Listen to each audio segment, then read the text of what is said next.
Queridos irmãos, vamos ficar de pé e cantar 2 louvores ao nosso Deus, exaltando e bendizendo esse Deus maravilhoso que temos. A palavra de Deus é fiel, e é isso que nós vamos cantar agora.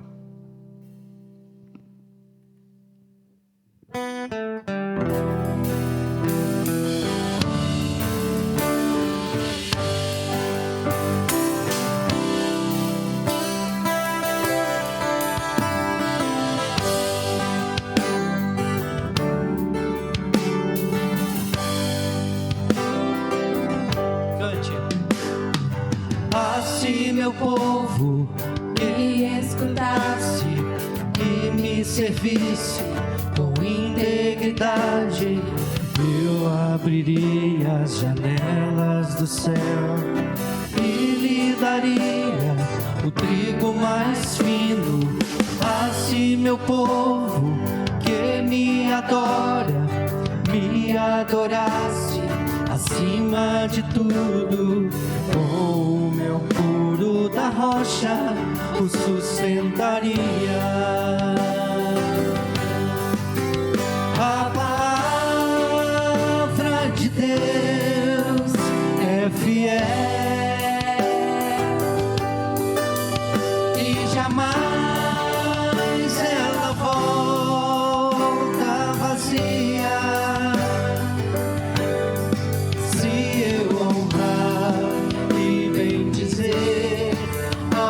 Senhor, obedecer,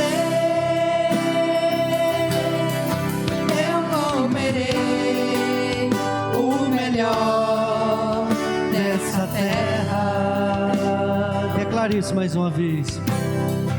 Assim meu povo me escutasse e me servisse com integridade, eu abriria as janelas do céu e lhe daria o trigo mais fino.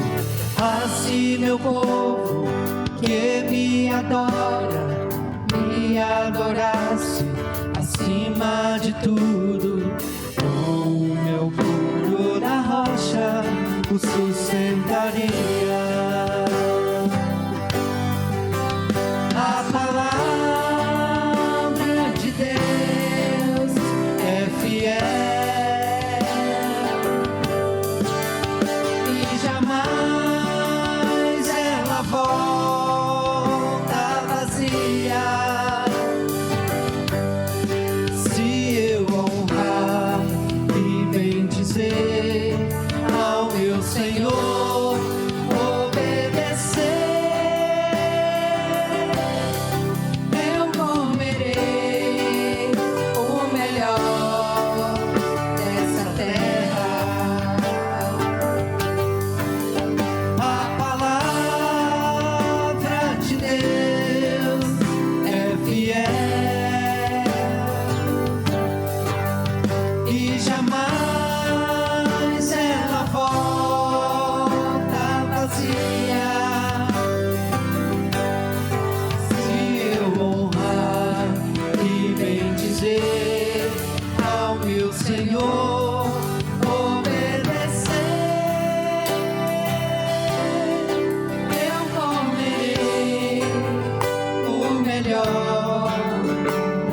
terra.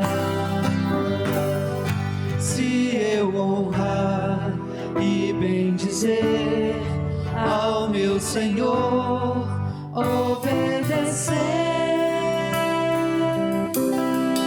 eu comerei o melhor dessa terra.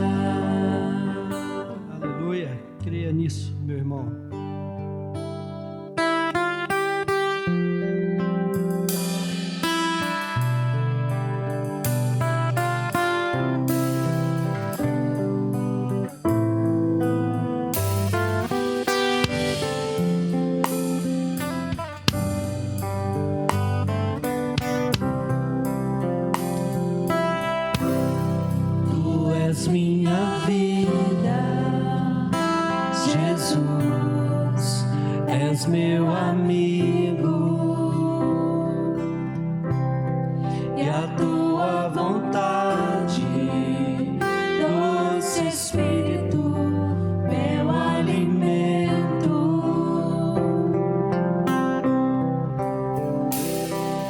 Sem ti não há valor em mim. Sou como um vaso de barro, pronto a ser quebrado, para ser o que queres de mim. A tua presença é tudo que eu preciso. A tua presença é o meu maior valor. Atrai o meu coração, atrai o meu coração. És tudo que eu quero. Atrai o meu coração, atrai o meu coração. Posso te tocar. Mais uma vez, cante. Tu és minha vida, Jesus, és meu amigo, e a tua vontade, doce Espírito, meu alimento. Sem ti não há valor em mim. Sou como um vaso de barro, pronto a ser quebrado, Para ser o que queres de mim. a tua presença é tudo que eu preciso. A tua presença é o meu maior valor. Atrai o meu coração, atrai o meu coração.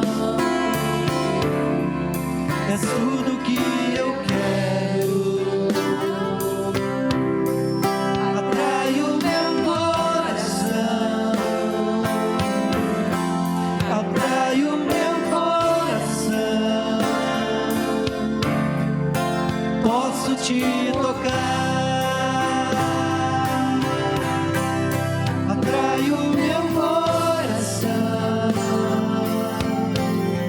atrai o meu coração. Tudo que eu quero. Atrai o meu coração, Atrai o meu coração. posso te tocar. Amém. Poder sentar, queridos. Meus irmãos, minhas irmãs, boa noite. Gostaria de saudar a todos com a graça e a paz, nosso Senhor e Salvador Jesus Cristo, amém?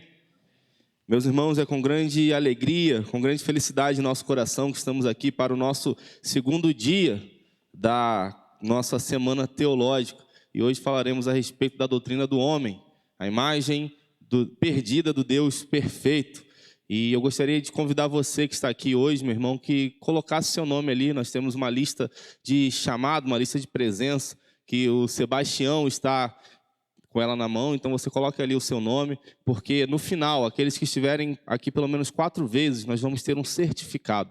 No dia 31 de outubro, na próxima segunda-feira, nós estaremos aqui fazendo uma confraternização, entregando esses certificados e comemorando, né, os 505 anos da Reforma Protestante, do marco da Reforma Protestante. Então eu gostaria que você que não vai, fala assim, eu não vou estar aqui as 4 vezes, os 4 dias da semana, coloque seu nome ali também, porque depois nós vamos fazer, né, uma contagem, vamos ver direitinho as pessoas que estiveram aqui presentes, qual foi a abrangência da nossa semana teológica. Isso tudo conta para quando no ano que vem pensarmos em fazer, termos estratégia para alcançar um número maior ainda de pessoas. Para aqueles que não vieram ontem, nós temos lá no nosso canal de YouTube da Igreja Presbiteriana de Manhuaçu, nós temos todos os dias, todas as palestras sendo gravadas. Por isso eu convido você que depois assista. Ontem nós falamos a respeito da doutrina de Deus e foi também muito bom. Sabemos que ontem, por conta das chuvas, por conta de ser segunda-feira, foi um pouco difícil que os nossos irmãos estivessem aqui, mas assiste lá. Pode também fazer suas anotações, fazer alguma pergunta, porque certamente será edificante para a sua vida. Hoje nós teremos aqui com o nosso irmão reverendo Keller, ele que é pastor lá da Igreja Presbiteriana de Vargem Alegre, e ele vai estar hoje falando a respeito da doutrina do homem. Eu gostaria de convidar você, meu irmão, que não deixe nada tirar a sua atenção. O Keller se formou há pouco tempo, tem 2 anos? 3 anos. 3 anos se formou no seminário. Eu participei da sabatina dele e posso dizer que ele é um homem muito preparado, gosta de teologia, estuda teologia e certamente nós vamos aprender muito nesta noite. Eu gostaria de convidar você então, meu irmão, que feche seus olhos. Nós vamos fazer uma oração rogando a Deus que nos ilumine através do seu Santo Espírito e fale ao nosso coração nesse momento, nos ensinando um pouco mais a respeito da sua palavra, um pouco mais a respeito da doutrina do Evangelho de Cristo Jesus. Oremos. Senhor Deus e Pai, nesse momento nós queremos te agradecer, nós queremos te bendizer, nós queremos te louvar, ó Pai, porque se estamos aqui é porque o Senhor levantou homens, se estamos aqui é porque o Senhor levantou uma igreja, ó Pai, que enfrentou o império, para fazer com que a tua palavra, para fazer com que o nome de Cristo Jesus tomasse o lugar de autoridade máxima. Senhor, muito obrigado, porque 505 anos atrás o Senhor levantou Martinho Lutero para, com esse simples ato de pregar ali, naquela porta do castelo daquela igreja, as suas 95 teses, trazer uma reforma para a vida da tua igreja. Muito obrigado, ó Pai, porque reconhecemos que nós não somos nada. Reconhecemos, ó Pai, que tudo aquilo que nós fazemos de bom vem de Ti. E nesse momento nós queremos aprender um pouco mais a respeito de nós mesmos. Por isso, ó Pai, nós rogamos a Ti que o Senhor fale ao nosso coração. O Senhor esteja com o reverendo Keller, ó Pai, na sua exposição, durante toda esta palestra, e que possamos aprender com base no Evangelho do Senhor Cristo Jesus, quem nós somos, e como podemos viver a Tua imagem, ó Pai, como podemos buscar a santidade e como podemos ser fiéis à Tua palavra. Essa é a nossa oração, ó Pai, nos ilumina através do Santo Espírito, para que possamos sair daqui nesta noite, cheios, ó Pai, da Tua palavra, e sabendo como viver frente a este mundo que tenta nos influenciar de maneira tão cruel e covarde. Em nome de Jesus, nós oramos a Ti. Amém. Passa a palavra, então, ao nosso irmão reverendo Keller.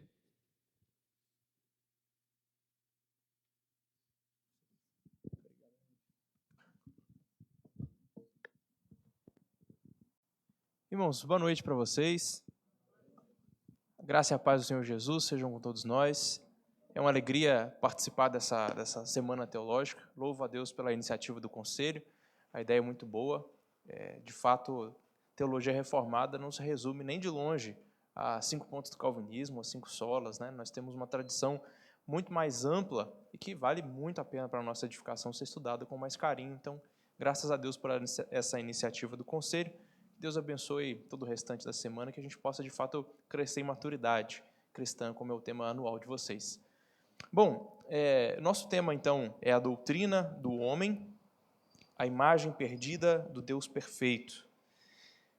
Quando a gente fala de doutrina do homem, nós estamos falando sobre o ensino. A palavra doutrina significa ensino. Então, nós estamos falando sobre o ensino ou o estudo do ser humano. Outra palavra bastante usada também, mas aí mais no meio não cristão, é antropologia. A palavra antropologia significa o estudo do homem. É aquela matéria responsável por responder a perguntas básicas sobre esse assunto, como o que é o homem, qual é a sua origem, existe um propósito na existência do homem? Se sim, qual é esse propósito? Muitas teorias ao longo da história buscaram responder a essas perguntas. E a maioria dessas, muito obrigado, E a maioria dessas doutrinas nos influencia até hoje, entretanto o problema é que elas são anticristãs. Por exemplo, nós temos o idealismo platônico. Desde a Grécia Antiga, agora passou. Era falha do operador, tá? Desde a Grécia Antiga, Platão já falava, escrevia muito sobre o ser humano. E dizia que o ser humano é basicamente o seu intelecto, a sua razão ou sua alma, né? A alma era aquela faculdade humana responsável pelo pensamento. E na teoria platônica, o que importa realmente é a alma. A alma é aquilo que é imortal, é aquilo que é importante. O nosso corpo ele é apenas uma matéria primitiva, é algo de baixa categoria, é quase que uma prisão para a nossa alma. O corpo é ruim, o corpo é mau. E essa teoria fez muito mal ao cristianismo, né? Desde o princípio, os cristãos foram muito influenciados por ela. Platão viveu em torno de 300, 400 antes de Cristo. E já no primeiro século, muitas heresias surgiram dentro da igreja por terem sido influenciadas por essa teoria. Até hoje, muitos cristãos desvalorizam o seu corpo, achando que o que importa realmente é a sua parte espiritual, é a sua alma. E o corpo, a gente não se importa muito em cuidar dele, né?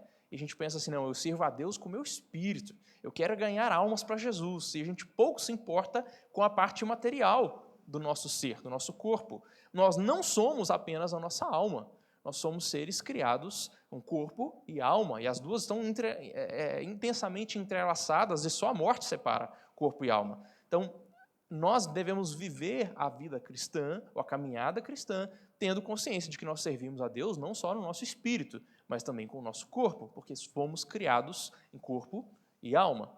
Então, essa é uma teoria que, infelizmente, influenciou muitos cristãos. Olha só o que Platão diz, está projetado aí na TV. A alma pensa melhor quando não tem nada disso para perturbá-la, nem vista, nem ouvido, nem dor, nem prazer de espécie alguma. E concentrada ao máximo em si mesmo, dispensa a companhia do corpo, evitando tanto quanto possível qualquer comércio ou relação com ele, e se esforça para apreender a verdade. Ou seja, veja que o que importa realmente é a alma, é o conhecimento, é você encontrar e conhecer a verdade, aquilo que está, os universais, no mundo das ideias, o que é material não importa. A gente dispensa o corpo. Essa é a visão platônica.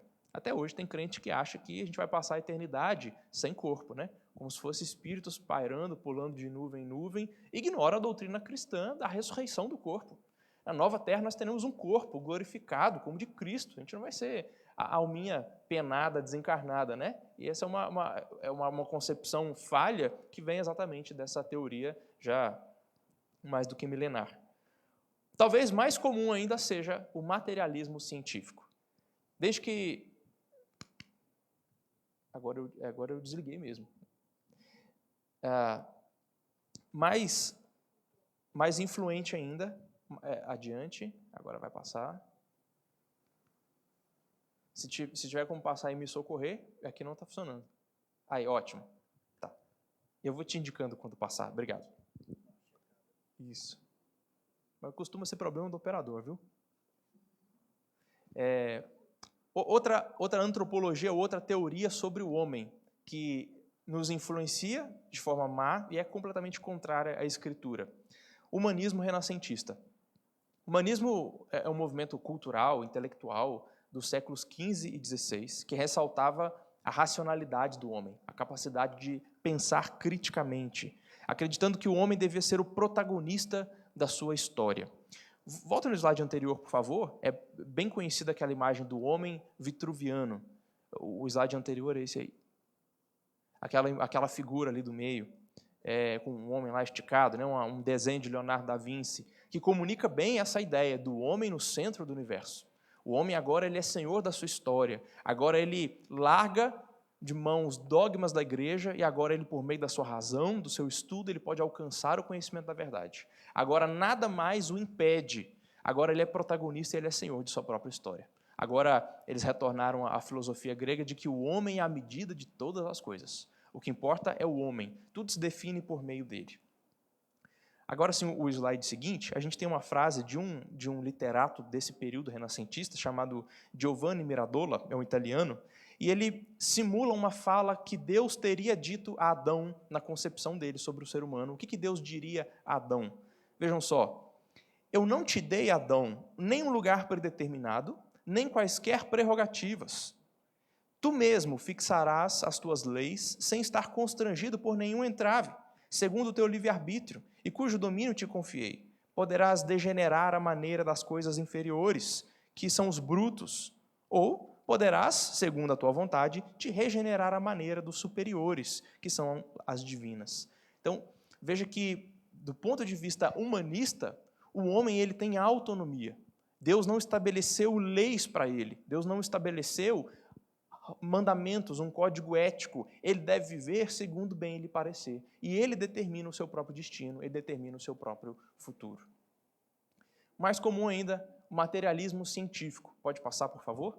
Desde que Charles Darwin publicou um livro sobre a origem das espécies e postulou que a origem do ser humano seria, ou que o ser humano seria o fruto de um processo evolutivo, a partir daí o homem foi completamente desvinculado de Deus. O homem deixou de ser tratado como alguém criado por Deus e começou a ser tratado como alguém que é pura matéria, que é fruto de um processo evolutivo biológico, ocasional, acidental, sem nenhum propósito por trás. Mas, se a gente pensar assim, o homem não tem alma, não tem uma parte que seja espiritual, não se relaciona com Deus, porque não existe Deus, ele é pura matéria. Até aquelas nossas faculdades que normalmente eram atribuídas à alma, como sentimentos, emoções, desejos e vontades, isso agora passa a ser atribuído à matéria, a processos bioquímicos que acontecem no nosso cérebro. Agora, até os nossos sentimentos, que a gente poderia dizer, a minha alma está triste, não, você apenas está com os hormônios desregulados, você apenas está com desequilíbrio hormonal, processos bioquímicos estão falhando na sua cabeça, basta tomar um remédio. E o homem é tratado apenas como matéria. Ele é um robô orgânico, é um computador de átomos, o homem é tratado assim. Nós temos também o comportamentismo determinista de Skinner, pode passar? Frederick Skinner, um psicólogo americano, ele sustentava a ideia de que é um mito você pensar que o homem ele tem vontade própria, que ele pode tomar escolhas livremente. Para esse psicólogo, o homem apenas reage aos estímulos do ambiente, ou seja, nós não somos responsáveis pelos nossos atos. Nós simplesmente seguimos a maré do meio onde nós vivemos. Então, o homem, nesse sentido, ele não é responsável pelas suas atitudes ou pelas suas decisões. Ele é apenas uma vítima da sociedade em que vive. Ele é apenas um produto do seu meio. As escolhas que o homem faz, ou que aparentemente são escolhas, na verdade são apenas reações aos estímulos do ambiente. Então, assim, o homem não pode ser responsabilizado por nada, porque no final das contas, ele não toma nenhuma atitude, ele apenas reage aos estímulos que foram dados a ele. Temos também a teoria existencialista, pode passar? Jean-Paul Sartre, um filósofo, diz que o fato do homem existir já o torna livre. E liberdade no sentido de ter autonomia moral, ou seja, não ter nenhuma regra, nenhum mandamento sobre mim. Ele era um ateu, então não acreditava que Deus existia, e a partir do momento que Deus não existe, não há absolutos morais, não há mandamentos que nos obrigam a viver de determinada maneira. Não há uma verdade que seja objetiva, que seja absoluta. Cada um vive segundo a sua própria verdade. Cada um vive como preferir. Você existe, então você é livre para decidir o que você é. A existência precede a sua essência. Você primeiro existe, primeiro você nasce, e a partir do momento que você existe, aí você escolhe o que você quer ser. Foi uma baita porteira aberta para o que hoje a gente conhece como ideologia de gênero. Você escolhe, você determina o que você quer ser. Não há regras que estabelecem, não há um Deus que diz quem você é. Quem você é uma decisão que você tem que tomar. É uma escolha que você tem que fazer. Olha só o que ele escreveu. Está projetado ali, uma frase de Sartre. Não ficou nada no céu, nem certo, nem errado. E ninguém para dar ordens. Ou seja, não há Deus lá. Ninguém há no céu para dar ordens. Então eu, como ser humano, eu tenho que encontrar o meu próprio caminho. Então, quando nós olhamos para todas essas antropologias anticristãs, torna-se cada vez mais necessário nós estudarmos mais aquilo que a palavra de Deus revela sobre o que é o homem, sobre de onde surgiu o homem, para que ele serve, qual o seu propósito de existência. Torna-se necessário nós olharmos para a Escritura para aprender aquilo o que Deus revela e diz sobre o que é o ser humano. No final das contas, ele é o nosso autor. Se há alguém que pode nos dar o manual do usuário, é ele, é o fabricante. E aqui a chamada de atenção que o apóstolo Paulo dá em Colossenses capítulo 2, verso 8 é válida. Tenham cuidado para que ninguém venha a enganar vocês com as suas filosofias, com as suas vãs sutilezas, conforme a tradição dos homens, conforme o rudimento do mundo, e não segundo Cristo. Então, se nós quisermos não ser enganados por vãs filosofias, nós precisamos olhar para a palavra de Deus, para aprender o que Deus diz sobre nós, sobre quem nós somos, sobre de onde nós viemos e para onde nós vamos, para onde estamos caminhando, sobre qual o nosso propósito de vida, de existência, nós precisamos olhar para a palavra de Deus. Então, a nossa proposta hoje é fazer um panorama sobre o ensino bíblico a respeito do ser humano.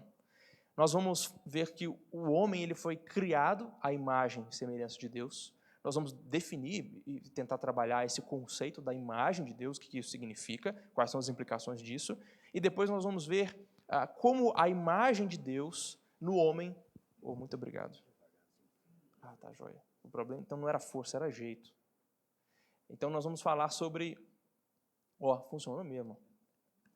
Então, nós vamos definir imagem de Deus, vamos trabalhar com esse conceito, vamos ficar metade do nosso tempo restante aqui falando sobre o que significa o homem ser imagem de Deus, e da segunda metade para o final, nós vamos falar sobre 4 momentos da história em que essa imagem de Deus se altera no homem. Então, há um estado original, ou seja, aquele estado em que Deus nos criou. Como é que era a imagem de Deus em nós, quando Deus criou Adão e Eva lá no Jardim do Éden?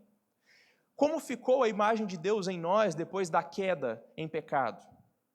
E depois da salvação em Cristo, depois que alguém se converte, se torna uma nova criatura, como é que fica a imagem de Deus nessa pessoa? E como será a imagem de Deus em nós na era futura, depois que Cristo retornar? Então, nosso objetivo aqui é basicamente entender o que a Bíblia chama de imagem de Deus e olharmos para 4 momentos da história, criação, queda, redenção e consumação, e ver como a imagem de Deus se comporta ou ela é alterada nesses 4 estágios. Bom, primeiro deles, nós precisamos começar do início, isso é sempre bom. Gênesis capítulo 1. Não há como nós compreendermos o que é o homem, para que ele serve, de onde ele veio, sem recorrer a Gênesis capítulo 1, versículos 26 e 27. O texto bíblico diz assim: também disse Deus, façamos o homem à nossa imagem, conforme a nossa semelhança. Tenha ele domínio sobre os peixes do mar, sobre as aves dos céus, sobre os animais domésticos e sobre toda a terra e todos os répteis que rastejam pela terra. Criou, pois, Deus o homem à sua imagem. A imagem de Deus o criou. Homem e mulher os criou. A primeira coisa que nós observamos ou concluímos a partir desse texto bíblico é que o homem é um ser criado por Deus. O ser humano é uma criatura. E como criatura, nós não somos independentes, não somos autônomos, não surgimos pela nossa própria força ou por uma força espontânea da natureza, nós somos criados. Deus nos projetou, fez um plano e o colocou em prática e nos criou. Nós somos criatura. Portanto, a nossa existência depende de Deus. Não só a nossa origem, mas a nossa vida diária. Se existimos e continuamos vivos, é porque Deus assim nos preserva com vida. Ou como diz o apóstolo Paulo, lá no seu sermão em Atenas, no capítulo 17 de Atos, Deus é quem a todos dá vida, respiração e tudo mais. Nele nós vivemos, nos movemos e existimos. Ou seja, somos completamente dependentes de Deus. Essa ideia humanista de que o homem é a medida de todas as coisas, que somos senhores do nosso próprio destino, que nós escolhemos o nosso caminho, que vivemos segundo as nossas leis, ou o existencialismo, nós definimos o que nós devemos ser, tudo errado. Deus define o que nós devemos ser. Ele é quem nos cria, e, portanto, Ele tem a prerrogativa de dizer o que nós devemos fazer com a nossa vida, como devemos viver. Cabe a Ele e não a nós. Ser criatura implica, então, que nós não somos autônomos, não somos protagonistas da nossa própria história.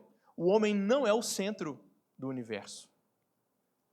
Por outro lado, então, por um lado nós somos criaturas, esse é um lado da moeda. O outro lado da moeda é que nós não somos como as outras criaturas. O ser humano é especial. Dizem os reformadores que o ser humano é a coroa da criação. Ele não é uma criatura qualquer. Quando nós olhamos para o capítulo 1 de Gênesis, que narra a criação, especialmente para o 6º dia, nós vemos que Deus criou os peixes segundo a sua espécie. Que Deus criou as aves dos céus segundo a sua espécie. Que Deus criou os animais domésticos, os animais selváticos, segundo a sua espécie. E Deus criou os répteis que rastejam pela terra, segundo a sua espécie. E esse é um refrão que vai sendo repetido, segundo a sua espécie. E é quando chega na narrativa da criação do homem, talvez a gente esperasse que o texto dissesse que o homem foi criado segundo a sua espécie, né? As outras criaturas foram assim, mas aí é uma quebra de expectativa. Moisés nos diz não que o homem foi criado segundo a sua espécie, mas segundo a imagem e semelhança de Deus. Então, por um lado, nós somos sim criaturas, mas não somos qualquer criatura. Não somos como as outras criaturas. A nós foi dado domínio sobre as outras criaturas, nós estamos acima delas. Nesse sentido, nós somos a coroa da criação, a parte mais importante, aquela parte em que Deus fechou com chave de ouro a sua criação. O homem, ele tem dignidade, porque ele foi criado à imagem de Deus. O homem, ele é mais importante, talvez numa época onde até os crentes têm virado pai de pet, talvez seja difícil para alguns engolirem, mas nós somos mais importantes do que os animais. Somos mais importantes do que as plantas. O povo abraçando árvore, lá, o Greenpeace abraçando árvore, dando valor demais às outras criaturas, não que a gente tenha que desvalorizar, a gente vai falar disso daqui a pouco, mas que o homem ele é mais importante do que os animais, mais importante do que as plantas, mais importante do que a camada de ozônio. O homem é a coroa da criação, não somos qualquer criatura. A nós foi dada liberdade de escolha, de tomar decisões. A nós foi dada a responsabilidade de responder por nossas ações. A nós foi dado domínio sobre o restante da criação. Deus se comunicou com o homem, conversava com ele pela viração do dia. O homem é especial. Ele não é um animal evoluído. Ele não é um animal racional. É um ser criado à imagem e semelhança de Deus, diferente dos outros animais. Crente não diz que o homem é homo sapiens. Cristãos não dizem que o homem é um animal racional. Não é, nós não somos animais, como os outros animais foram criados. Nossa criação foi especial, nossa criação foi diferente. Deus fez um conselho antes de nos criar. Deus juntou e disse para si mesmo, vamos fazer o homem a nossa imagem e semelhança? O conselho divino foi reunido para nos criar. Então, nós somos criatura, mas não como qualquer uma das outras criaturas. Por vezes a Bíblia fala de nós como criaturas. Nós até cantamos aqui e várias vezes a Escritura vai nos chamar de barro.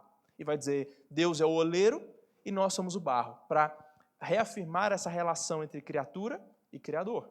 De obediência, de submissão completa. Se Ele nos quiser quebrar e fazer de novo, Ele faz. Se Ele quiser fazer vaso de honra e vaso de desonra, como Paulo diz em Romanos 9, Ele faz. Ele é Senhor, Ele é oleiro, Ele é o Criador, nós somos criatura. Então, muitas vezes nós somos rebaixados nesse sentido, colocados no nosso lugar de criatura, quando a comparação é com Deus. Mas, em muitas outras vezes, nós somos elevados, como o Salmo 8 diz, fizeste-nos um pouco menores do que Deus. De glória e de honra nos coroaste.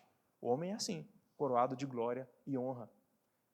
E muitas vezes nós vemos, por toda a Bíblia, Deus responsabilizando o homem por suas decisões. E Josué colocando-se diante do povo e dizendo, escolham quem vocês vão servir. Se é o Deus verdadeiro ou se é os outros deuses que os pais de vocês serviam do outro lado do rio. Decidam, escolham quem vocês vão servir. O homem tem opção de escolha, é um ser livre, não um ser determinado pela influência do seu meio.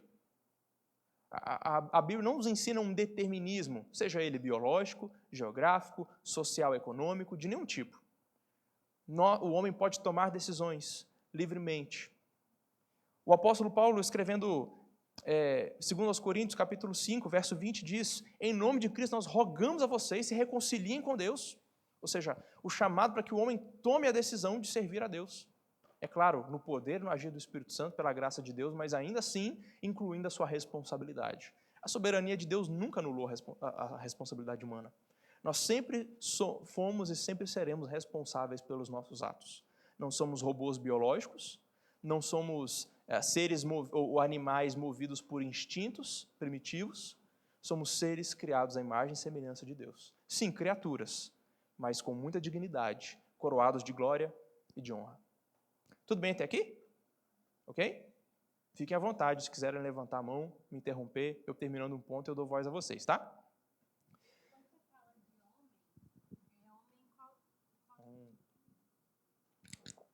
Uma pergunta. Em que sentido homem? No sentido de humanidade.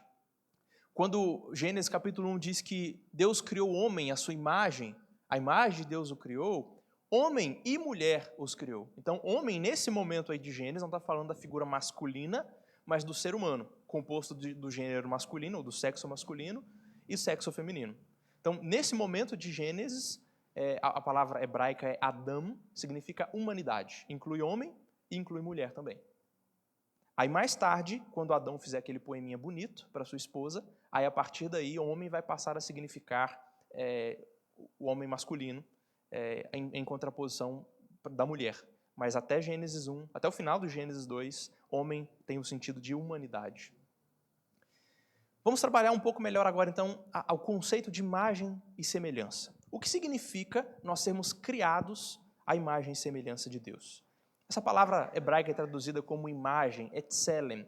A raiz é de esculpir ou de cortar. Então pensa em uma estátua, pensa em uma escultura. Essa é a ideia. É uma imagem. No passado, na antiguidade, os monarcas ou os reis, eles mandavam um escultor, fazer uma estátua do rei, uma escultura do rei, e colocar na praça de uma cidade que estava debaixo do domínio do rei. Para que os moradores, quando passeassem ali pela feirinha, pela praça da cidade, eles olhassem para a estátua, para uma imagem do rei e se lembrassem de quem é que mandava neles, quem é que governava aquelas terras. É como se Deus tivesse criado o homem como uma escultura de si mesmo e os colocado na terra para dizer: vocês estão aí para lembrar a este mundo de que eu sou o rei. Então, ser imagem de Deus é como ser uma escultura de Deus. Estamos ali para representar o reino de Deus na terra. O ser humano foi colocado no jardim, em todo mundo, para representar o reino de Deus, para ser um representante, um vice-regente, um gerente da criação. Então pensa em um supermercado, que tem um dono, tem um proprietário, e ele não fica lá o tempo todo. Ele contrata um gerente para cuidar e administrar das coisas por ele. Quem que é o dono do supermercado? Não é o gerente. Mas o gerente está ali para representar o dono, para cuidar dos interesses do dono, do lucro dele, gerir e administrar tudo ali. Então, o ser humano não é o dono da criação. Ele não é o dono do jardim, ele não é o dono do mundo. Deus é o rei, mas colocou o homem ali como um gerente, como um vice-regente para organizar, cuidar dos interesses de Deus ali no mundo de Deus. Então, essa é a ideia de você ser imagem de Deus, você é um representante de Deus. E como toda estátua, ela tem que ser parecida com a pessoa que está sendo representada. Então, daí nós temos imagem e semelhança, por sermos parecidos com Deus. Mas em que sentido nós somos parecidos com Deus? A Bíblia diz que Deus é espírito, não tem corpo. Então, como é que nós somos parecidos com Deus? Há algumas características que são comuns a Deus e a nós. E o próprio texto bíblico de Gênesis 1 nos indica algum desses elementos comuns, essas características semelhantes. Nós podemos inferir a partir do versículo 26, que está projetado aí, que a imagem de Deus está relacionada, ou a semelhança com Deus está relacionada com o domínio. Deus tem domínio sobre a sua criação. O seu reino é desde todos os séculos e o seu domínio é sobre tudo. Então, Deus nos cria parecidos com Ele, nos dando a capacidade de também dominar a criação.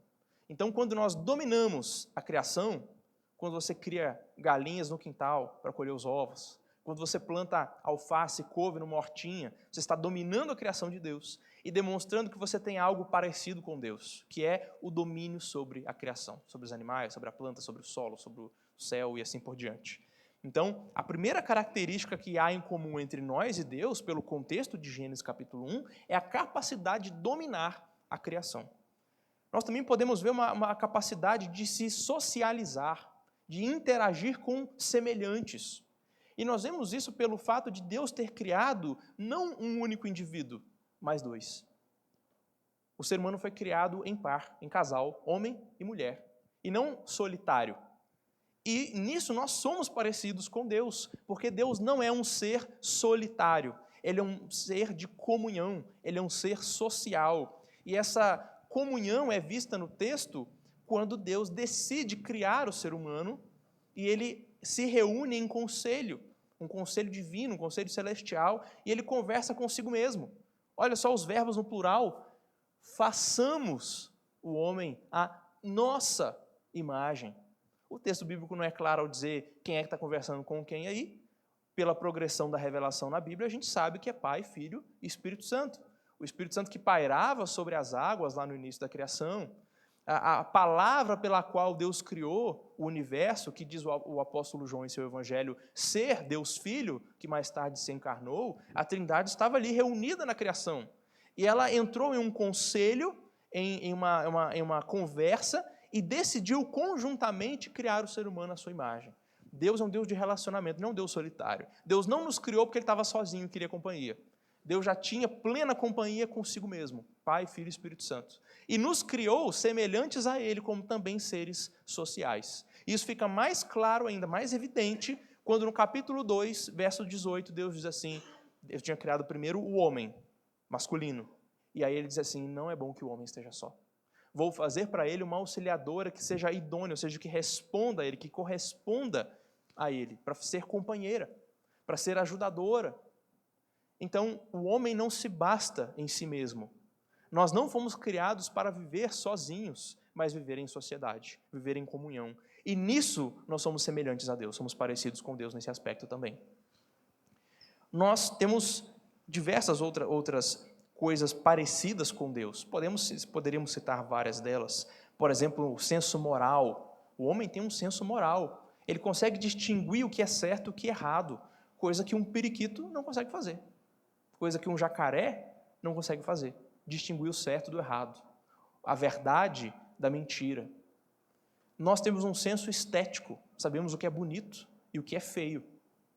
Então, nós temos algumas características de Deus em nós, que foram colocadas em nós pelo próprio Deus. Capacidade de nos relacionar com Ele, de nos relacionar uns com os outros, de dominar a criação, de ter um senso moral, um senso estético, de saber distinguir a verdade da mentira. Isso foi dado a nós, coisa que não foi dado a outras criaturas. Elementos ou faculdades que foram vedadas aos animais, mas dados a nós, como coroa da criação. E aqui é importante nós fazermos uma distinção. Dois aspectos da imagem de Deus, que vão ajudar a gente daqui a pouco. Um aspecto estrutural e um aspecto funcional da imagem de Deus. Aspecto estrutural tem a ver com a nossa estrutura. Aspecto funcional tem a ver com a nossa função, com o nosso propósito, com os mandamentos dados a nós. Para ficar fácil, imagine um pássaro, um passarinho. Se pensássemos na principal função de um pássaro, eu acho que eu diria voar. Eu diria, o pássaro foi feito para voar, não foi feito para ficar em gaiola, foi feito para voar. Essa é a função do pássaro.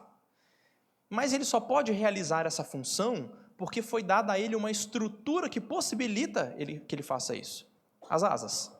Você não vê cachorro voando, cobra voando, porque não foi dada asas a esses outros animais.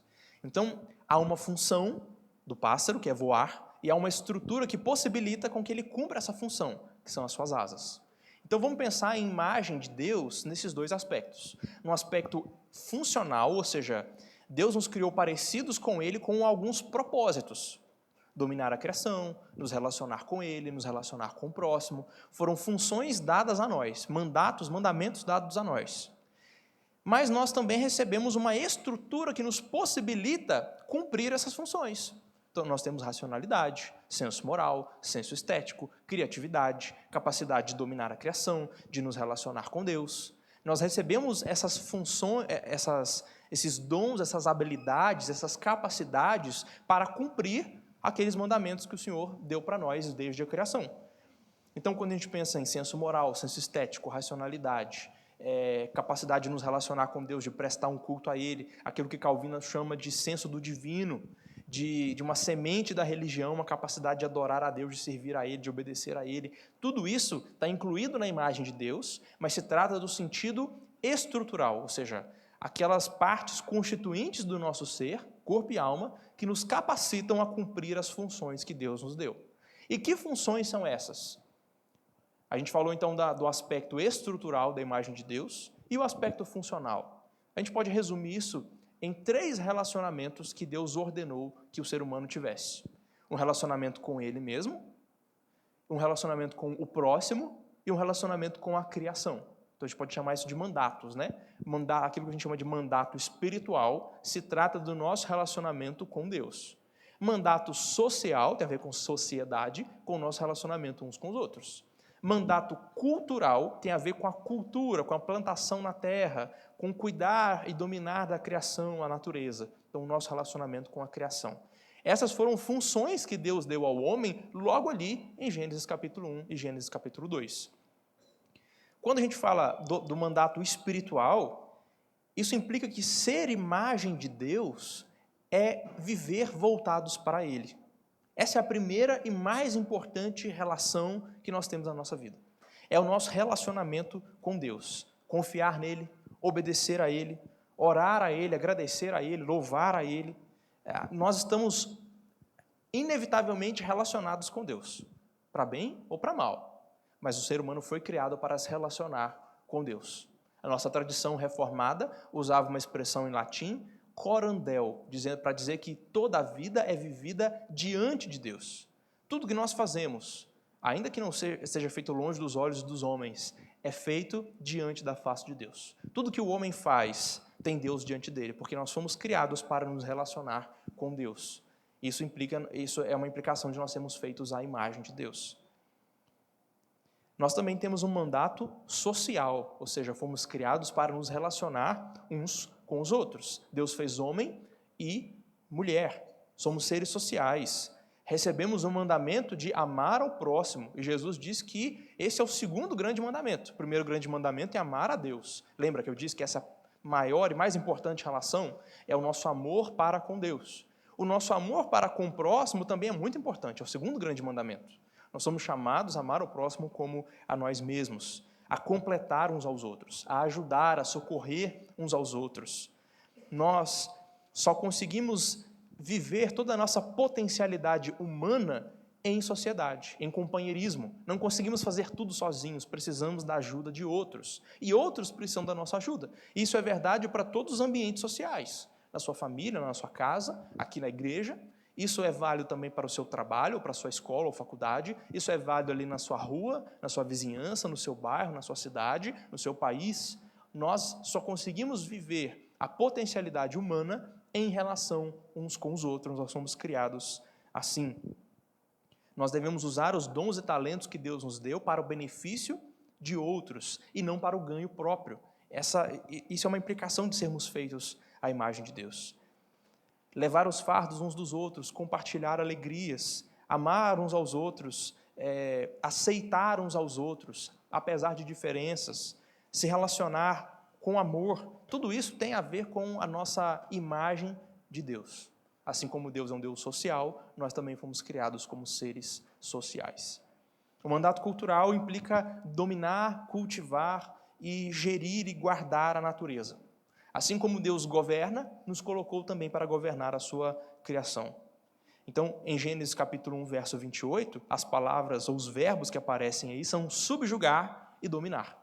Fomos colocados no jardim para fazer essas duas coisas, subjugar e dominar. São quase palavras sinônimas. E a ideia é de você cultivar o jardim, de você aproveitar os recursos naturais dados por Deus. Plantar, criar animais, perfurar o solo para buscar recursos que estão debaixo da terra, a água, explorar os rios, oceanos, lagos. Nós fomos criados para esse relacionamento, para esse domínio sobre a criação. E aí em Gênesis 2,15 aparece um outro verbo, guardar. Então não só subjugar, não só dominar, mas também guardar. E essa é uma palavra importante, não pode ser esquecida, para que a gente não interprete mal e ache que nós podemos explorar a natureza de forma irresponsável e pretensiosa, achando que podemos esgotar os recursos naturais sem nos preocupar com a criação de Deus. E nós somos chamados tanto a cultivar quanto a guardar, proteger, preservar. Então, preservar os recursos naturais, evitar erosão no solo, evitar desmatamento sem reflorestamento, um uso irresponsável de energia, poluição de rios, lagos e meio ambiente em geral, são coisas que nós devemos evitar quando olhamos para essa ordem de cultivar e guardar a criação de Deus. Então, até aqui nós pensamos na imagem de Deus em nós como tendo um aspecto estrutural, ou seja, aqueles dons que Deus nos deu, as capacidades que Deus nos deu, para cumprir as funções que Ele nos deu. Então, um aspecto funcional, que tem a ver com esses 3 mandatos, esses 3 relacionamentos, com Deus, uns com os outros, né, com o próximo, e também com a criação. Vou apontar aqui para o solo, tenha em mente a criação. Nós, então, definimos esse conceito, essa diferença entre o aspecto funcional e o aspecto estrutural. E agora a gente vai pensar em como essa imagem de Deus ela se manifesta ao longo da história em 4 momentos. Primeiro, o estado original, ou seja, aquele estado com que Deus nos criou, como o homem foi criado a princípio. Em Gênesis capítulo 1, verso 31, é o primeiro texto que está projetado aí nos slides, diz que Deus olhou para a sua criação ao final do 6º dia, depois de haver criado o homem, e ele olhou para tudo o que tinha feito e viu que era tudo muito bom. E tudo que Deus tinha feito, obviamente, inclui a nós, inclui o ser humano. Então Deus olhou para o ser humano e disse, isso é muito bom. Minha criação foi muito boa. Portanto, tudo que existe de mal, de perverso no ser humano, não estava lá na ocasião da criação. Porque um Deus bom, justo e santo não poderia olhar para o mal e dizer que aquilo é bom. Então, não havia nada no ser humano que fosse mal, que fosse corrupto, nada que fosse feio. Deus olhou para o ser humano em seu estado original, como foi criado, e disse, isso é muito bom, muito bom. Então, a imagem de Deus, ela era fantástica no homem, no estado original. Nada corrompido, ela era integral, era ótima, tudo era muito bom, maravilhosamente bom. Entretanto, a condição em que o homem foi criado era uma condição temporária, era uma condição passageira, provisória. O homem não permaneceria naquele estado em que foi criado para sempre. Mais cedo ou mais tarde, ele seria transformado, ou para um estágio mais elevado de glória, ou para um estado de pecado, miséria e morte. É por isso que a gente chama esse estado original também de estado probatório, porque tem a ver com um teste que Deus deu, uma prova que Deus deu ao homem. Um mandamento registrado em Gênesis 2, 16 e 17, que aí é o segundo texto projetado ali. O texto sagrado diz assim, de toda a árvore do jardim comerás livremente, mas da árvore do conhecimento do bem e do mal, dela não comerás, porque no dia em que dela comeres, certamente morrerás. Então, Deus fez um pacto de obras com o homem, prometendo vida eterna a ele, caso ele obedecesse com perfeição. Mas, se não obedecesse, ele cairia daquele estado em que ele estava, aquela bem-aventurança, aquela felicidade, aquela perfeição, e ele cairia para um estado de miséria e morte e pecado, e ele morreria. Então, era um estado temporário, era um estado de prova, não era um estado definitivo. A maneira como Adão e Eva viviam era perfeita sem pecado, mas ainda não era a forma com que Deus planejou que eles vivessem eternamente. Eles ainda não tinham vida eterna. Lembra de quando Deus expulsa eles do jardim? Para quê? Para que eles não comam da árvore da vida e vivam eternamente. Vida eterna estava prometida para eles, mas só se obedecerem. Aquela era uma condição temporária, passageira. Se eles tivessem obedecido, só Deus sabe como seria o nosso estado. Mas eles não obedeceram. Nós sabemos que eles caíram e reduziram a eles e a toda a raça humana a uma condição de miséria, de pecado e de morte. E a imagem de Deus em nós foi afetada nessa queda. E é sobre isso que a gente vai falar agora. os efeitos da queda na imagem de Deus em nós. Então, após a queda em pecado, a imagem de Deus no homem, ela não foi destruída, foi acabada, incinerada. Foi sim pervertida, distorcida, mas não acabada, no sentido de deixar de existir. Nós não deixamos de ser imagem de Deus na ocasião do pecado. E aqui, aquela distinção que a gente fez entre estrutura e função vai ajudar a gente a compreender o que aconteceu na queda. Lembra, imagem de Deus no sentido estrutural são os dons e talentos que Deus nos deu. Aspecto funcional são as funções ou mandamentos que Deus nos deu, que a gente só consegue cumprir por causa dos dons que Ele nos deu.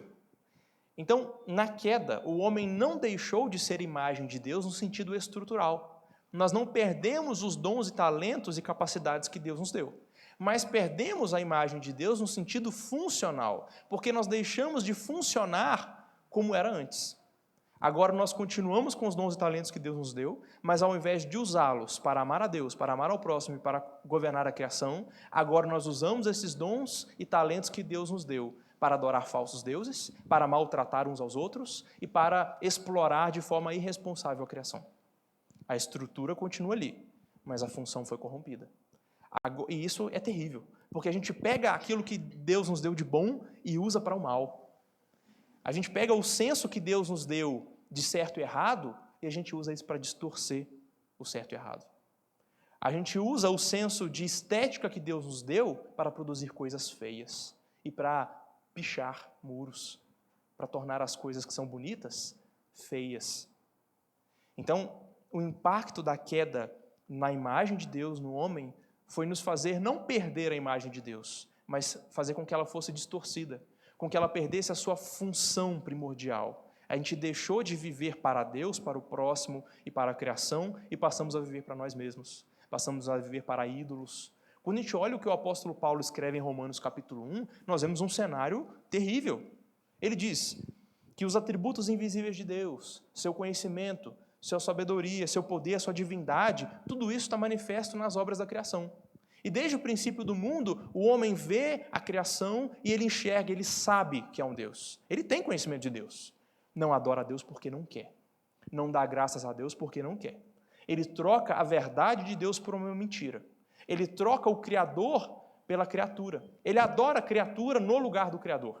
Ele constrói para si imagens e adora aquelas imagens, ao invés de adorar o Criador.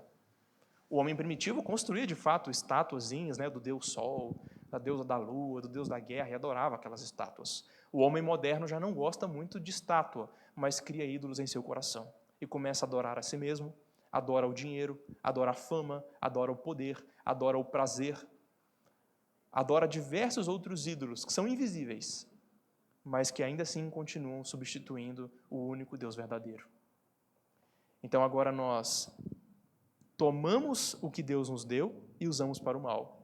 O senso do divino que Deus nos deu, a capacidade espiritual de nos relacionarmos com Ele, a capacidade de orar, de ter esperança, de amar ao Senhor, de adoração, isso agora é usado por nós para adorar falsos deuses. Nós roubamos o que é de Deus para usar para nós mesmos e para dar a outros deuses. Essa foi o impacto do pecado na nossa relação com Deus. Na nossa relação uns com os outros, o pecado também impactou isso. E agora, ao invés de nós amarmos e cuidarmos uns dos outros, agora nós maltratamos uns aos outros. O dom da fala que foi dado a nós, agora nós usamos para contar mentiras para outra pessoa, para enganar, para ludibriar a outra pessoa, para vender um produto para ela que é falsificado, que ela sabe que é ruim, que você sabe que é ruim, e você convence ela de que é bom, de que é original. Agora nós falamos mal do próximo. Agora nós ofendemos, maltratamos, desprezamos o próximo. Agora, por causa da queda, o homem já não ama, já não vive em sociedade, mas ele busca se isolar. Ele busca colocar outra pessoa de escanteio. Desprezar alguém por causa da sua classe social, da cor de sua pele, da sua nacionalidade, da língua que fala, ou da sua cultura. Nós começamos em vez de viver em sociedade, começamos a nos afastar uns dos outros, a desprezar uns aos outros. Daí vem racismo, escravidão, guerra, abuso sexual, tráfico humano, bomba nuclear, Tudo isso como resultado de como o pecado afetou e manchou a imagem de Deus em nós. Não no sentido estrutural, mas no sentido funcional. Continuamos tendo os dons de relacionamento, mas agora usamos para o nosso ganho próprio, egoísta, e não pensando no outro. Então aí Isaías diz no capítulo 5, ai daquele que chama o mal de bem e o bem de mal. Ai daquele que faz da escuridão luz e da luz escuridão. Ai daquele que diz que o amargo é doce e que o doce é amargo. E a gente pega o nosso senso de estética, o nosso senso moral e distorce a justiça, e distorce a verdade, distorce aquilo que é bonito, faz coisas feias, propaga mentiras, faz o que é mal e chama de bem. Resultado da queda. Totalmente corrompidos. E no que se refere ao mandato cultural, a nossa relação com a natureza, agora nós usamos os recursos naturais que Deus nos deu para nossos ganhos egoístas. Exploramos a terra, o meio ambiente, os recursos naturais, sem pensar no futuro. Nós desmatamos sem pensar em reflorestamento. Nós construímos fábricas com grandes chaminés que poluem o ar. Nós jogamos esgoto nos rios, lagos e no mar e poluímos as águas. Nós destruímos a criação de Deus. Nós exploramos ela de forma irresponsável e parece que ninguém se preocupa. E quando nós produzimos cultura, seja literatura, arte, ciência, tecnologia, nós fazemos não para Deus, não para o reino de Deus, mas para nós mesmos. E aí, quando nós produzimos ciência e tecnologia, nós usamos não como representantes de Deus no reino dele, mas usamos para engrandecer o nosso próprio nome. E a gente tem um grande exemplo disso no livro de Gênesis, que é a Torre de Babel, narrado lá no capítulo 11.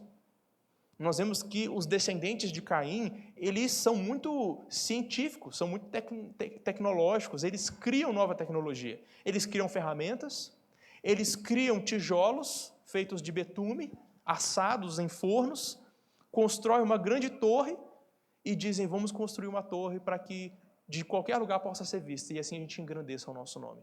Ao invés de querer engrandecer o nome de Deus, ao invés de querer se espalhar pela terra como Deus ordenou, serem fecundos, se multiplicarem, para expandir o reino de Deus, eles quiseram expandir o reino do eu, e usaram a tecnologia e a ciência para engrandecerem a si mesmos. Esse é o resultado da queda na nossa relação com a criação, com a natureza, no mandato cultural. Então, essa distinção entre o aspecto estrutural e funcional pode ajudar a gente a compreender o que aconteceu na queda. A gente não deixou de ser imagem de Deus, mas nós perdemos a função. Agora nós somos imagem de Deus, não mais voltados para Ele, para o próximo ou para a criação, mas voltados para nós mesmos. E esse foi o resultado da queda na imagem de Deus no homem. Bom, se a queda corrompeu a imagem de Deus no homem, nós precisamos que essa imagem seja restaurada. E aí, então, através da obra de Cristo Jesus, a imagem de Deus pode ser restaurada no homem. Foi corrompida, não perdida completamente, mas distorcida, e agora ela é restaurada ou renovada. E essa restauração começa com a regeneração. O novo nascimento, quando o Espírito Santo faz com que o homem se torne uma nova criatura, nasça de novo. E aí essa restauração continua progressivamente na santificação. Mas eu vou deixar isso para quinta-feira, que acho que é a doutrina da salvação, aí vocês aprendem melhor sobre isso. Mas essa restauração começa com a nossa conversão, com o nosso novo nascimento, e continua durante toda a vida no processo de santificação. Através da palavra, o Espírito Santo vai ensinando aos crentes como devem viver em relação a Deus, em relação ao próximo, em relação à criação. E essa imagem vai sendo restaurada em nós. E a gente começa a usar aqueles dons e talentos que Deus nos deu, dessa vez para amar a Deus, para amar ao próximo e para cuidar da criação e para cultivar a criação. E essa imagem começa então a ser restaurada em nós. No que se refere ao mandamento espiritual, nós começamos a ser capacitados a, de novo, amar a Deus. E amar a Deus, como diz Jesus, de todo o coração, alma, força e entendimento.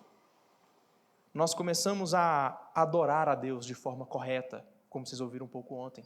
Conhecer a Deus para poder adorá-lo de forma correta e agradável a Ele. Nós começamos a orar a Deus nas nossas necessidades, agradecê-lo pelas bênçãos, Através da obra da salvação na nossa vida, nós começamos a reaprender a fazer essas coisas que foram perdidas no Éden e que agora começam a ser restauradas através da obra do Deus Trino em nós, na nossa salvação. No mandato social, nós começamos agora a nos voltar para o próximo. Agora, em Cristo, nós somos capacitados a viver não para nós mesmos, mas a viver para o próximo. Inclusive, a nos sacrificar, a nos prejudicar quando necessário para o bem do próximo. A colocar o outro, muitas vezes, acima de nós. A levar em consideração os interesses do outro e não só o nosso interesse próprio. Envolve a gente se importar com justiça social, com cuidado com os miseráveis e desamparados. Nós começamos a amar até mesmo os nossos inimigos, como Jesus nos ensinou a amar. Em suma, a gente é capacitado a começar a viver para o outro, ao invés de viver para si mesmo. A gente começa a usar a nossa boca para abençoar e transmitir graça, e não para destruir a reputação do próximo. A gente começa a apoiar, a cuidar, a caminhar juntos, como deve ser, como a imagem de Deus restaurada em nós. Quanto ao mandato cultural, a restauração da imagem de Deus nos faz ser capazes de, sim, plantar, colher, criar animais, produzir, inventar, pesquisar, mas com responsabilidade, com prudência, com o senso de, sim, exploração, mas também de preservação, sem que uma coisa anule a outra. E aí nós nos preocupamos com os recursos naturais para não sermos imprudentes. Nos preocupamos com redistribuição de renda, nos preocupamos com fome, com recursos, nos preocupamos com melhorias sanitárias. Então, o avanço científico pode ser real, a pesquisa pode ser real, não tem ninguém melhor para fazer ciência e tecnologia do que os crentes. Porque nós, teoricamente, as fazemos com a imagem de Deus sendo restaurada em nós. Usando sim os dons e talentos que Deus nos deu, mas com a direção certa, com propósitos certos, voltado para Deus, para o cuidado do próximo e para o cuidado da criação. Agora, qual que é o molde, qual que é o destino final, o modelo que nós temos nessa restauração? Toda restauração segue um projeto. E qual que é esse projeto no homem? É o Senhor Jesus Cristo. Jesus Cristo é a imagem de Deus por excelência. Ele é o homem perfeito. Ele é o nosso modelo. Conforme a imagem de Deus vai sendo restaurada em nós, nós vamos sendo mais e mais parecidos com o Senhor Jesus Cristo. Ele que é não só Deus, mas também um homem perfeito. Olha só, por exemplo, o que diz Romanos, capítulo 8, verso 29, que aos que de antemão conheceu, Deus também os predestinou para serem conformes à imagem do seu Filho. Desde antes da fundação do mundo, o plano é que nós nos tornássemos semelhantes a Jesus Cristo, para que fôssemos como irmãos dele, seguindo o modelo dele. Em Efésios capítulo 4, o apóstolo Paulo fala que Cristo colocou líderes na igreja, pastores e mestres, para pregar e ensinar, com qual finalidade? Até que todos cheguemos à unidade da fé e do pleno conhecimento do Filho de Deus, à perfeita varonilidade, ou humanidade, masculinidade, à medida da estatura da plenitude de Cristo. Ou seja, se nós somos uma obra em construção, Cristo é o projeto do arquiteto. Nós estamos caminhando em edificação até chegar à estatura de Cristo, que a gente vai crescendo até atingir a altura dele. A perfeita varonilidade, a perfeita humanidade que ele tem. Nosso objetivo é esse. É isso que Deus planejou para nós, e é aí que Deus vai nos encaminhando até nos tornarmos parecidos com Jesus Cristo. Porque ele foi um homem perfeito. A imagem de Deus perfeita. Muito superior a Adão. Porque em tudo que Adão falhou, Cristo venceu nas tentações. Embora tentado terrivelmente pelo diabo durante 40 dias, resistiu a tudo. Enquanto Adão e Eva tinham todos os frutos do jardim para comer, e ainda assim caíram na tentação de comer o que não podia, Cristo venceu essa tentação não tendo nenhuma comida. Passando fome já há 40 dias, não tendo nada para comer num deserto. Adão fracassou num jardim, Cristo venceu num deserto. Ele foi um homem perfeito. Ele se relacionou com Deus de forma perfeita. Ele diz, a minha comida é fazer a vontade do meu Pai, fazer a vontade daquele que me enviou. Constantemente passava noites em oração, colocava a vontade do Pai acima da dele, e dizia, eu não vim fazer minha própria vontade, eu vim fazer a vontade daquele que me enviou. O que eu falo, eu não falo por mim mesmo, Eu falo o que aquele que me enviou me disse para dizer. Vivi um relacionamento perfeito com o Pai. Vivi um relacionamento perfeito com o próximo. Por diversas ocasiões, Jesus foi requisitado para curar, libertar, perdoar, alimentar, e sempre estava disposto a amar, a cuidar e a perdoar do próximo. Nunca falhou em nenhum momento. Ele não tinha pretensão de ser servido pelo próximo, mas de servir. Como ele mesmo disse em Marcos 10:45, o Filho do Homem não veio para ser servido, mas para servir e dar a sua vida em lugar de muitos. Ele entregou a sua vida em favor do próximo. Isso é a maior expressão de um cumprimento de um mandato cultural, coisa que nenhum de nós consegue fazer. Ele fez e deu a maior prova de amor pelo próximo. Ele diz: ninguém tem amor maior do que este, de dar a sua vida em favor dos seus amigos. João 15, verso 13. Foi exatamente isso que Cristo fez. Entregou a sua vida em nosso favor. Um homem perfeito, que amou ao próximo perfeitamente. Cristo também cumpriu perfeitamente o mandato cultural. Dominou a criação como mais ninguém.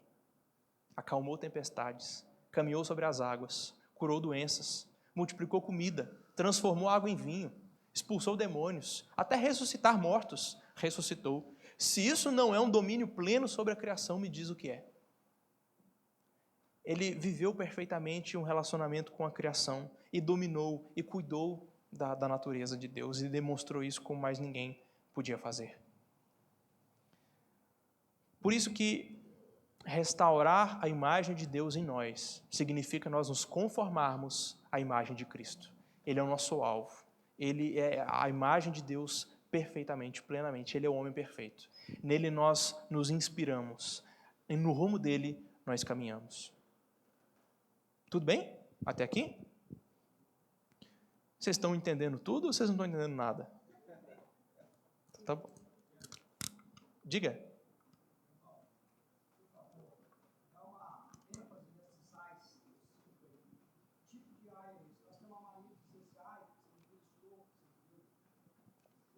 Ah, tá. Ok, sobre aquele do profeta Isaías, né? Ai, daquele. Ok.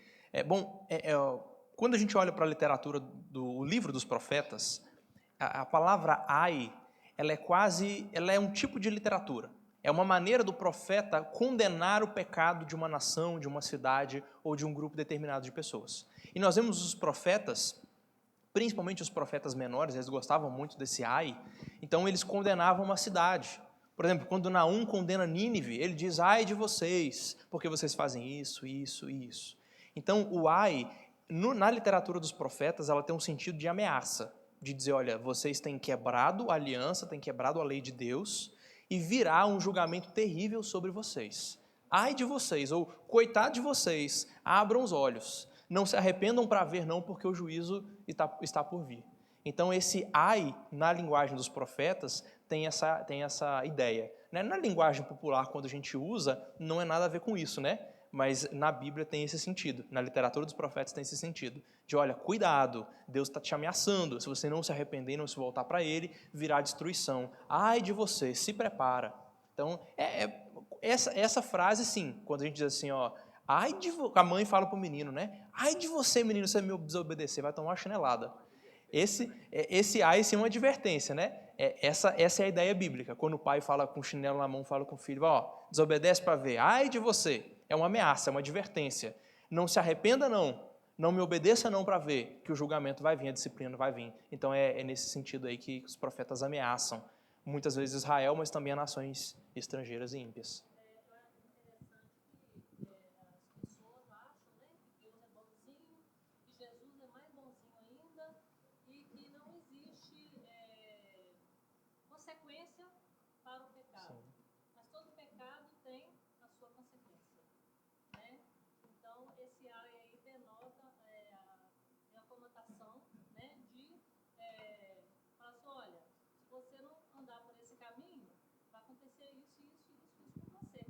Perfeito. Se a gente fala isso hoje, por exemplo, um jovem que vai falar assim, nossa, está jogando praga em mim, vai acontecer nada, Deus é bom. Entendeu? Muitos vivem e falam assim, não, Deus é bom até adulto. Pessoa de idade, que fala assim, olha, cuidado, esse caminho que você está tomando é o melhor, ou isso que você está pensando em fazer, não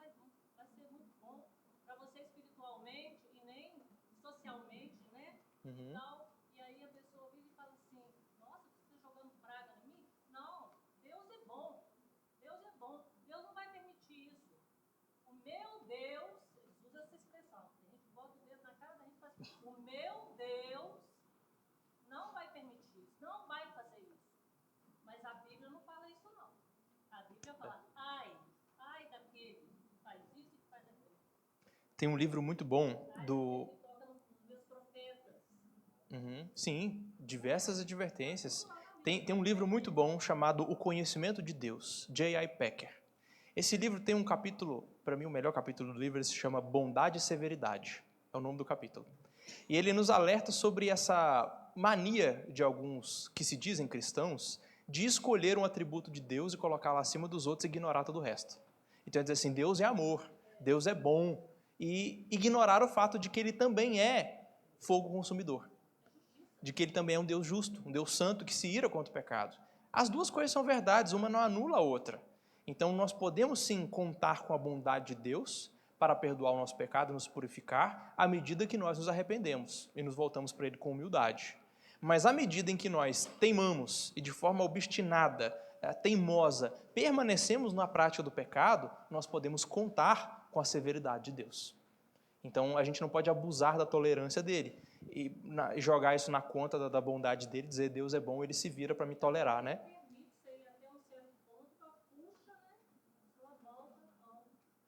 Sim. Então é importante considerar todos os atributos de Deus. Sim, a sua bondade, o seu amor, sua misericórdia, a sua paciência, mas também sua severidade, sua ira, seu zelo. Então tudo isso é... E às vezes as pessoas dizem assim, mas...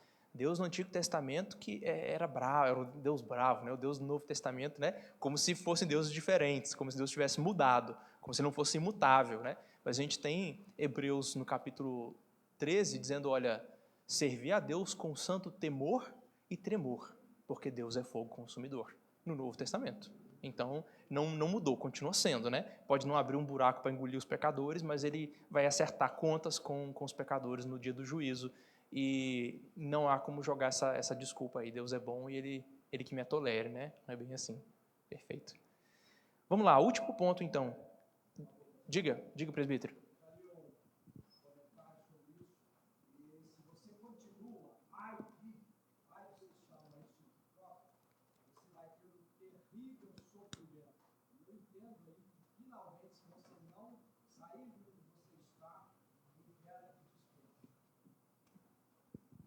Isso, para quem não se arrependeu e não creu sinceramente em Jesus Cristo, condenação espera esses. E às vezes nós cristãos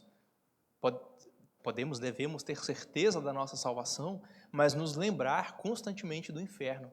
Para nos lembrar, não com o temor no sentido de que, será que eu posso perder minha salvação, né? Mas no sentido de nos lembrar que Deus é um Deus severo contra o pecado. É um Deus que pune eternamente o pecado, porque é um Deus eternamente digno de ser obedecido, e toda ofensa contra ele tem uma gravidade eterna, né? E nos lembrar do inferno e pregar sobre o inferno é algo que cristãos constantemente devem fazer, para se lembrar da seriedade do nosso pecado, né? Para que a gente se apresse em abandoná-los, para a gente não cair nessa questão aí de achar que Deus é paciente, é bondoso, ele vai aliviar para o meu lado, né? Um último tópico relacionado à imagem de Deus no homem, o aperfeiçoamento da imagem de Deus em nós. Para compreender plenamente o conceito da imagem de Deus, não basta nós olharmos para trás, como Adão era quando foi criado, Adão e Eva. Não basta nós olharmos para o que o pecado fez, nem tampouco basta olhar para como é a imagem de Deus em nós agora, sendo aperfeiçoado através de Cristo.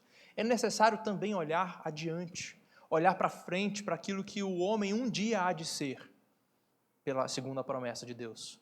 Então, nós precisamos pensar sobre o destino eterno do homem, sobre a condição eterna em que ele se achará quando Cristo voltar para consumar a sua obra. Então, naquela ocasião, nós seremos aperfeiçoados. A imagem de Deus em nós será aperfeiçoada para um estado superior ao estado de Adão. Porque, no princípio, embora Adão não tivesse pecado, embora ele estivesse no estado de inocência, de justiça, de santidade, de bondade, era um estado mutável. Havia possibilidade de pecar, havia possibilidade de morrer.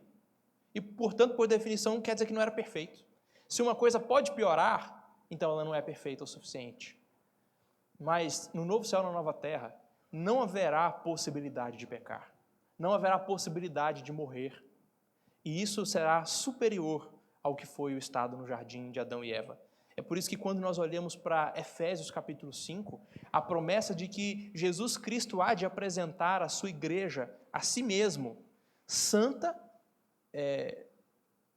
eu não projetei esse texto, perdão. Então, Efésios capítulo 5 nos diz que Cristo vai apresentar a si mesmo a igreja gloriosa, sem mácula, nem ruga, nem coisa semelhante, porém santa e sem defeito. É assim que nós seremos.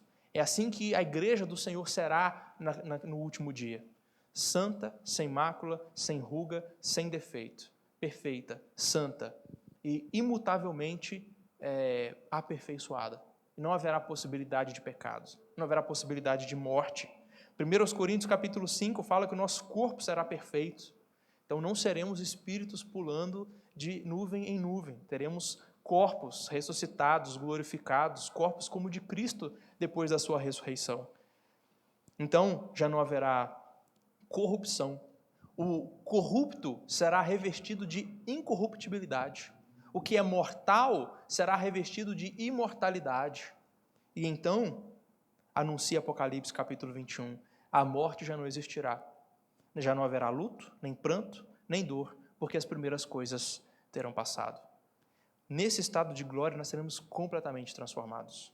Nós ainda não somos, mesmo os salvos em Cristo, ainda não são o que haverão de ser. É isso que o apóstolo João diz, no texto projetado ali. Amados, agora nós somos filhos de Deus, ou seja, já o somos, mas ainda não se manifestou o que haveremos de ser. Sabemos que quando Ele se manifestar, seremos semelhantes a Ele, porque havemos de vê-lo como Ele é. Então a imagem de Deus em nós será perfeita. Então, o nosso relacionamento com Deus, com o próximo e com a criação será vivida perfeitamente, sem nenhuma sombra, resquício do pecado, nenhuma manchinha sequer. Já não haverá nem possibilidade de falha, de pecado ou de ofensa, seja para com Deus, para com o próximo ou para com a criação. Quanto ao relacionamento com Deus, o homem estará aperfeiçoado. João descreve em Apocalipse uma multidão com vestes brancas, alvejadas pelo sangue do Cordeiro. Sabe quando tem uma roupa manchada, você vai lá e coloca na máquina de lavar um alvejante para tirar as manchas, deixar a roupa branquinha, né? Então as roupas dos santos redimidos estarão alvejadas pelo sangue do Cordeiro, já não haverá ali nenhuma mancha do pecado. E eles estarão diante do trono, adorando, se prostrando e adorando a Deus e ao Cordeiro e dizendo: a eles pertence a salvação. Então o relacionamento com Deus será perfeito, interação contínua de louvor, de obediência, de adoração, de gratidão. Isso será perfeito sem possibilidade de mudança ou de pecado. Relacionamento social ou mandato social também. Não haverá possibilidade de falha, de pecado ou de ofensa uns contra os outros. Na glória eterna, no novo céu e na nova terra, o apóstolo João descreve que ele viu uma grande multidão que ninguém podia enumerar, de todas as nações, tribos, povos e línguas em pé diante do trono. Ou seja, já não haverá divisão racial, já não haverá racismo, já não haverá xenofobia, divisão de geografia, de lugar onde nasceu, de nacionalidade, de língua que fala. Já não haverá nenhuma barreira, seja ética, social, econômica, étnica, cultural, já não haverá nenhuma barreira entre os homens. Viverão todos como um só povo diante de Deus, diante do Cordeiro. Já não haverá nenhuma divisão entre nós. Não haverá ferimento, maldade, já não haverá mentira, maus tratos, ofensas, violência, assassinato, escravidão, já não haverá nada disso. Nem possibilidade disso acontecer. Quanto ao mandato cultural, uma das promessas é de que os crentes reinarão com Cristo, num reino que será pelos séculos dos séculos, ou seja, um reino eterno. E um reino na terra, uma terra renovada, uma terra transformada, feita nova, uma grande cidade que descerá do céu. E então os crentes reinarão com Cristo. Lembra, a imagem de Deus tem a ver com o domínio da criação, tem a ver com você representar o reino de Deus, e na eternidade isso será perfeito. Olha que linda a profecia de Isaías no capítulo 11, por isso que eu coloquei a imagem do profeta Isaías ali no slide. Ele diz assim: o lobo habitará com o cordeiro, o leopardo se deitará junto com o cabrito, o bezerro, o leão e o animal cevado andarão juntos, e uma criança vai guiá-los. A vaca e a ursa pastarão juntas, as suas crias juntas se deleitarão. O leão comerá palha com o boi. A criança de peito brincará com a toca da cobra, e a criança desmamada meterá a mão na cova da serpente. Não se fará nenhum dano algum em todo o santo monte do Senhor, porque a terra se encherá do conhecimento do Senhor, como as águas cobrem o mar. Quer um domínio sobre a criação melhor do que uma criança de peito brincar com uma cobra? Do que uma criança levar um leãozinho para passear, como leva um cachorrinho, como leva um dálmata, um poodle, levar um leão feroz para passear? O domínio sobre a criação será perfeito, será inigualável. Na vida futura, essa tríplice relação com Deus, com o próximo, com a criação, será absolutamente perfeito. Será uma imagem aperfeiçoada em nós. Essa é a esperança cristã. Vimos hoje, portanto, então, que o ser humano foi criado à imagem e semelhança de Deus. Ele é uma criatura, portanto, não é um ser autônomo, independente de Deus, não é um ser à parte de Deus, não é alguém que pode conhecer a verdade ou viver longe de Deus. É uma criatura.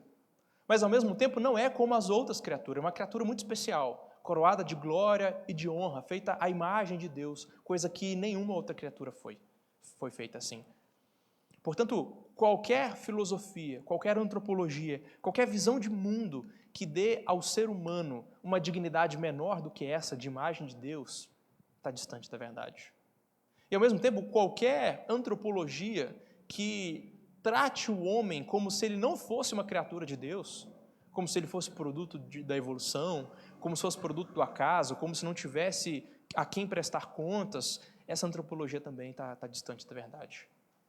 A imagem de Deus tem um aspecto funcional, ou seja, a função ou os propósitos que Deus nos deu de dominar a criação, de nos relacionar uns com os outros e de nos relacionar com Ele, só que a ordem é invertida aqui, e nos deu também um aspecto estrutural da imagem de Deus. Colocou em nós dons, habilidades parecidas com as dele, para que nós cumpramos esses mandatos, para que a gente viva nesses relacionamentos. No estado original, o homem vivia, sim, com santidade, com inocência, com retidão, com justiça, mas era um estado passageiro, temporário. Não era um estado perfeito, porque ele era mutável. Era possível que ele perdesse aquela condição boa, aquela bem-aventurança, e de fato perdeu. A queda reduziu o homem a um estado de pecado, de miséria, de morte. Isso distorceu, corrompeu a imagem de Deus. A gente não perdeu a imagem de Deus no sentido estrutural. O homem continua com talentos, com dons, inclusive os ímpios, continuam produzindo coisas boas, belas e verdadeiras, mas não para Deus, não para o próximo, não para o bem da criação, e sim para si mesmos, para os seus próprios ídolos. Esse foi o estado que o pecado reduziu a imagem de Deus em nós. Mas essa imagem tem sido restaurada em Cristo Jesus, através do sacrifício de Jesus, da ressurreição, da obra do Espírito Santo nos eleitos. A imagem de Deus vai sendo aperfeiçoada em nós, dia a dia, conforme avançamos na maturidade, na caminhada cristã. E o nosso alvo é Cristo. A gente vai crescer até chegar na perfeita varonilidade, até nos amoldarmos à semelhança de Cristo. E quando Ele voltar, então a imagem dEle em nós vai ser aperfeiçoada. Então tudo será perfeito. E dessa vez, imutável. Dessa vez, sem a possibilidade de pecar, sem a possibilidade de morrer, sem a possibilidade de desagradar a Deus, ao próximo, ou de explorar a criação de forma a prejudicá-la. Então, ainda não somos o que haveremos de ser, mas quando Cristo se manifestar, então nós seremos como Ele é. Essa é a nossa esperança cristã, é isso que nós aguardamos. Novos céus e nova terra, segundo a promessa do Senhor. Tudo bem? Algum comentário que vocês queiram fazer? Pergunta, observação? Só indicando, se alguém quiser estudar mais sobre esse assunto, tem um ótimo livro, Criados à Imagem de Deus, Anthony Huckman, que eu falei aqui é basicamente o resumo de 4 capítulos desse livro, mas tem 8 capítulos ainda a mais, que falam sobre o pecado, falam sobre doutrina do pacto. Então, quer aprender mais sobre antropologia, sobre doutrina do homem, fica a indicação. É um livro profundo, mas ainda assim com a linguagem bastante acessível. Reverendo Tafarel?